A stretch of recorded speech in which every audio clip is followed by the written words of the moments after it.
परिवार समाज की आप कह सकते हैं मूल इकाई है और बच्चे का पहला स्कूल होता है। पहला स्कूल, हाँ। जी। फिर आते हैं प्रकार। दो तरह के परिवार होते हैं। एक है एकल परिवार मतलब न्यूक्लियर फैमिली, जिसमें माता पिता और उनके अविवाहित बच्चे होते हैं। हम्म।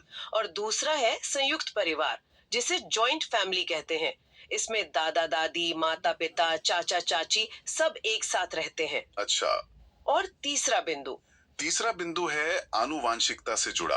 एक बहुत जरूरी फैक्ट ये है कि ब्लड ग्रुप की खोज कार्ल लैंडस्टीनर ने की थी। ये अक्सर परीक्षा में पूछ लिया जाता है। बहुत बड़ी। और दूसरा है संयुक्त परिवार, जिसे जॉइंट फैमिली कहते हैं। इसमें दादा दादी, माता पिता, चाचा चाची सब एक साथ रहते हैं। अच्छा। और तीसरा बिंदु है आनुवांशिकता से जुड़ा। एक बहुत जरूरी फैक्ट ये है कि ब्लड ग्रुप की खोज कार्ल लैंडस्टीनर ने की थी। ये अक्सर परीक्षा में पूछ लिया जाता है। बहुत बढ़िया।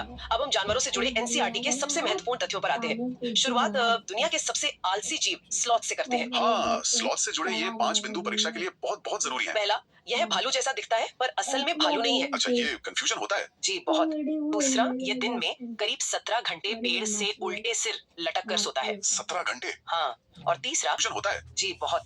दूसरा, ये दिन में करीब 17 घंटे पेड़ से उल्टे सिर लटक कर सोता है। 17 घंटे? हाँ। और तीसरा, ये जिस पेड़ पर रहता है उसी के पत्ते खाता है, कहीं और नहीं जाता। ओके। इसका जीवन काल करीब 40 साल का होता है और ये पूरे जीवन में सिर्फ 8 पेड़ों पर ही घूम पाता है। ये चौथा पॉइंट है। बस 8 पेड़ पूरी जिंदगी में? बस 8। और आखिरी बात, ये सप्ताह में सिर्फ एक बार शौच के लिए पेड़ से नीचे उतरता है। कमाल है।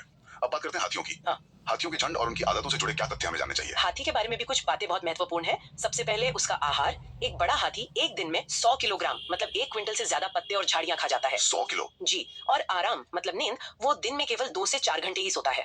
स्लॉथ से बिल्कुल उल्टा। बिल्कुल। उसकी आदतें भी खास है। उसे पानी और कीचड़ में खेलना बहुत पसंद है। इससे उसके शरीर को ठंडक मिलती है और उसके कान पंखे की तरह काम करते हैं। अच्छा, अब उनके झुंड के बारे में बताइए। हाँ, झुंड के बारे में 4 बातें हैं। पहली, झुंड में केवल हथिनियां और बच्चे होते हैं, नर हाथी नहीं होते। नर नहीं होते? नहीं। झुंड की नेता सबसे बुजुर्ग हथिनी होती है। सबसे अनुभवी मतलब? बिल्कुल। एक झुंड में 10 से 12 सदस्य होते हैं और नर हाथी 14-15 साल की उम्र में झुंड छोड़कर चले जाते हैं। अच्छा, और ये भी सुना है कि हाथी के बच्चे का वजन बहुत ज्यादा होता है? हाँ, ये एक जरूरी फैक्ट है। 3 महीने के हाथी के बच्चे का वजन 200 किलोग्राम होता है। 200 किलोग्राम? अब आते हैं बाघ पर। उसकी जो अनोखी क्षमताएं हैं उनके बारे में बताएं। बाघ की क्षमताओं से जुड़े 5 प्रमुख बिंदु हैं। पहला, उसकी दृष्टि।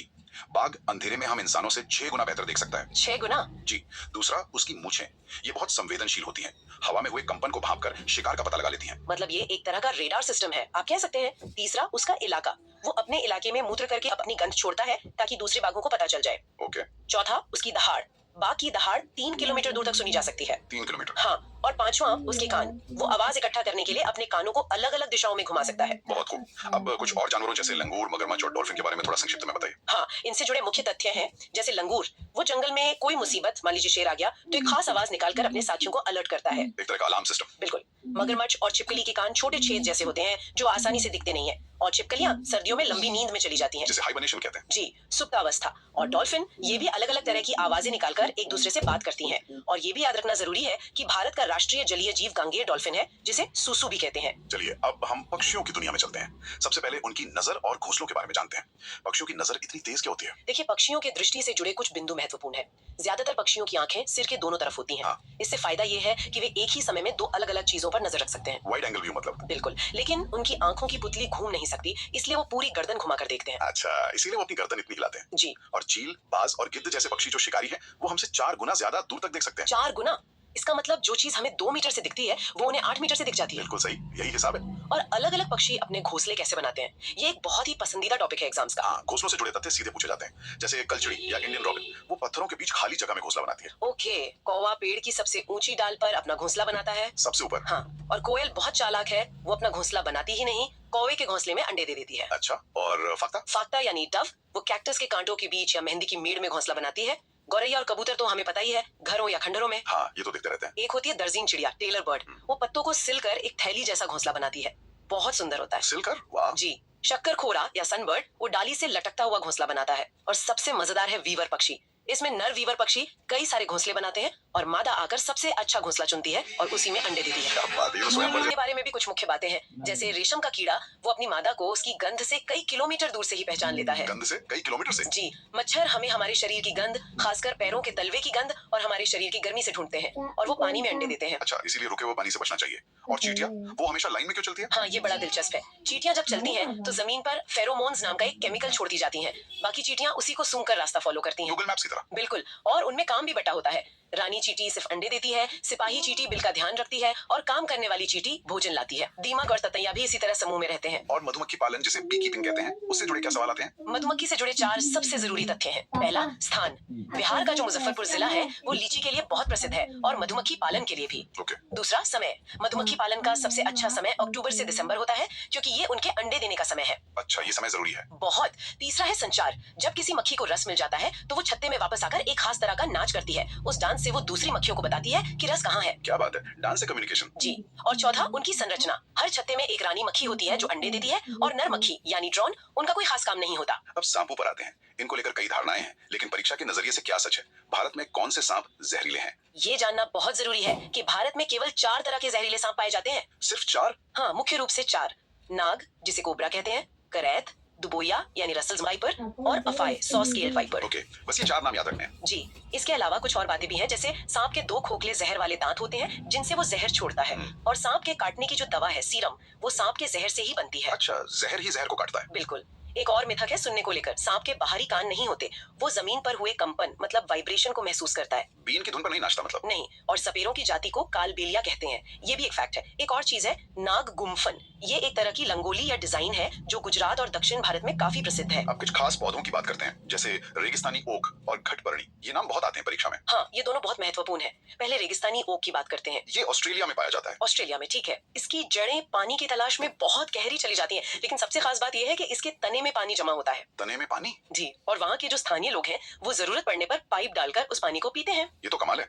और घटपर्णी पौधा, जिसे नेपेंथिस या पिचर प्लांट भी कहते हैं। हाँ, ये एक शिकारी पौधा है। ये ऑस्ट्रेलिया, इंडोनेशिया और भारत के मेघालय में पाया जाता है। शिकारी पौधा मतलब ये शिकार करता है? बिल्कुल। ये एक खास खुशबू निकालकर कीड़े मकोड़ों, मेंढकों और यहाँ तक कि चूहों को भी अपनी तरफ खींचता है और फिर उन्हें फंसाकर खा जाता है। खेजड़ी के पेड़ और वेलक्रो के आविष्कार की कहानी क्या है? खेजड़ी का पेड़ राजस्थान में पाया जाता है। इसे ज्यादा पानी की जरूरत नहीं होती, इसकी लकड़ी में कीड़ा नहीं लगता, इसकी छाल दवा के काम आती है और इसकी फलियों की सब्जी बनती है। मतलब ये पेड़ बहुत उपयोगी है। बहुत ज्यादा। और वेलक्रो का आविष्कार 1948 में जॉर्ज मेस्ट्रल ने किया था।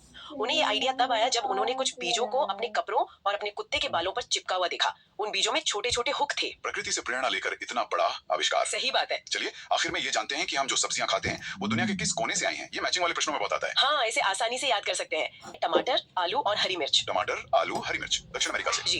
यूरोप से आए गोभी और मटर। गोभी मटर यूरोप से। अफ्रीका से आई भिंडी और कॉफी बीन्स। और भारत के अपने कौन कौन से हैं? भारत के अपने हैं बैगन, मूली, सेम, करेला, आम, संतरा, पालक, मेथी, ये सब यहीं के हैं। तो ये थी हमारी आज की ईवीएस मास्टर क्लास, जिसमें हमने परिवार से लेकर पौधों और सब्जियों तक के सभी महत्वपूर्ण एनसीईआरटी तथ्यों को कवर किया। हमने देखा कि कैसे हर जीव और पौधे ने अपने वातावरण के हिसाब से खुद को ढाला है। बिल्कुल। और जॉर्ज मेस्ट्रल की वेल्क्रो की कहानी हमें सिखाती है कि प्रकृति का अगर ध्यान से अवलोकन किया जाए तो कितने बड़े आविष्कार हो सकते हैं। आज के लिए हमारा विचारणीय प्रश्न भी इसी से जुड़ा है। जरूर। आज की इस चर्चा के बाद अपने आसपास की प्रकृति में ऐसा क्या है जिसे हम अक्सर नजरअंदाज कर देते हैं, लेकिन उसमें कोई बड़ा वैज्ञानिक सिद्धांत या समाधान छिपा हो सकता है। कभी सोचा है कि एक ही डिश, मान लीजिए मछली, कश्मीर में और गोवा में इतनी अलग क्यों लगती है? मसालों का फर्क तो होता ही है। हाँ, पर इसका राज सिर्फ मसालों में नहीं बल्कि उस तेल में है जिसमें उसे पकाया जाता है। एक जगह सरसों का तेल, दूसरी जगह नारियल का। ये छोटा सा फर्क हमें एक बहुत बड़े सवाल पर लाता है। हमारी प्लेट पर रखा खाना हमारे बारे में क्या कहता है? बिल्कुल। आज हम इसी सवाल का जवाब ढूंढने निकले हैं। हमारे पास जो स्रोत है वो हमें भारत के अलग अलग कोनों के स्वाद की यात्रा पर ले जाएंगे, पेट के अंदर पाचन के विज्ञान को समझाएंगे और ये भी बताएंगे कि कैसे हमारा खाना ही हमें बीमारियों से बचाता है और बीमार भी कर सकता है। तो चलिए इस जानकारी को परत दर परत खोलते हैं और समझते हैं कि हमारी थाली भूगोल, विज्ञान और संस्कृति का एक नक्शा कैसे है। बिल्कुल। और ये सोचना कितना मजेदार है कि खाना सिर्फ पेट भरने की चीज नहीं है, ये तो हमारी पहचान से जुड़ा है। ये सारे दस्तावेज यही दिखाते हैं कि कैसे किसी जगह की मिट्टी, वहाँ का मौसम और लोगों की परंपराएं, ये सब मिलकर एक ऐसा अनोखा स्वाद बनाती हैं जिसे हम घर का खाना या क्षेत्रीय भोजन कहते हैं। ये दरअसल हमारी जड़ों की कहानी है। तो इस कहानी की शुरुआत एक ऐसी जगह से करते हैं जो शायद किसी ने सोची भी न हो। पढ़ते हुए जो बात सबसे हैरान करने वाली लगी वो थी हांगकांग की एक डिश, लिंग हु फिन। अच्छा। ये असल में सांप के मांस का सूप है जिसे वहाँ लोग बड़े शौक से खाते हैं। ओह, ये तो खाने की विविधता का एक चरम उदाहरण है। मतलब ये दिखाता है कि स्वादिष्ट और अजीब के बीच की रेखा कितनी धुंधली है। सही बात है। जो एक संस्कृति के लिए सामान्य भोजन है वो दूसरी के लिए चौंकाने वाला हो सकता है। बिल्कुल। अब इसी लेंस से भारत को देखते हैं। जैसा हमने शुरू में कहा, कश्मीर में सरसों के तेल में पकी मछली और गोवा के किनारों पर नारियल के तेल में बनी समुद्री मछली। एक ही देश, एक ही व्यंजन, पर तेल बदलते ही पूरी पहचान बदल गई। और यहाँ सबसे दिलचस्प बात यह है कि ये कोई कलनरी चॉइस नहीं है। ये तो मजबूरी और समझदारी का संगम है। ये सीधे तौर पर वहाँ की खेती से जुड़ा है, जहाँ सरसों